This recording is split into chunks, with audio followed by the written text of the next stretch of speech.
राधा वल्लभ श्री हरिवंश महाराज जी। महाराज जी, संत महापुरुषों के दर्शन का वास्तविक फल क्या है? क्या संत महापुरुषों के दर्शन से प्रारब्ध बदल सकता है?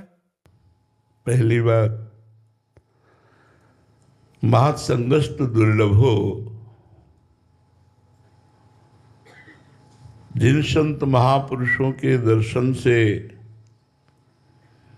चित्त वृत्ति का परिवर्तन होकर भगवदाकार हो जाना है, देवर्षि नारद जी कहते महत्संगस्त दुर्लभो। ऐसे महान संतों का दर्शन दुर्लभ है। जब द्रवहि दीन दयालु राघो तो साधु संगति पाइए। जब भगवान जिस जीव पर द्रवित होते हैं, दया करते हैं, प्रसन्न हो जाते हैं, कृपा करते हैं, तब महापुरुषों का संग मिलता है। देखो, वेश धारण करना सहज है, लेकिन वेश का निर्वाह करना बहुत कठिन है।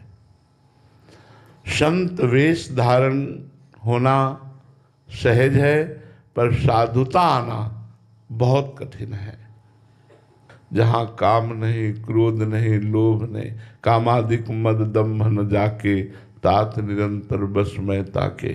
जिसके कोई भी विकार नहीं है, जो सदैव भगवत चिंतन परायण रहता है, जिसकी दृष्टि में भगवान के सिवा अन्य कोई नहीं है, जो महान सहनशील है, जिसके हृदय में करुणा उमड़ती रहती है, जो जिसका चित्त भगवान में आसक्त है, जो भगवान के गुणगान का व्यसन रखता है, जो सदैव भगवान के चिंतन में ही मस्त रहता है, ऐसा भगवत प्रेमी महात्मा मिलना वास्तविक बात है, बड़ा दुर्लभ है।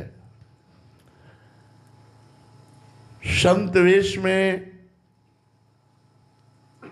भगवान ही विचरण करते हैं जगत पावन करने के लिए, क्योंकि तस्मिन् तज्जने भेदाभावात्, भगवान और भगवान के जन में भेद का अभाव है।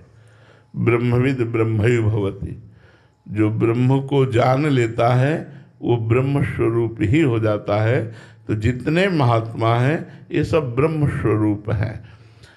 अब इनका जो दर्शन का फल है, तो सहज फल दर्शन का है कि पाप का नाश होता है केवल दर्शन मात्र से। संत दरस जिम पातक टरई,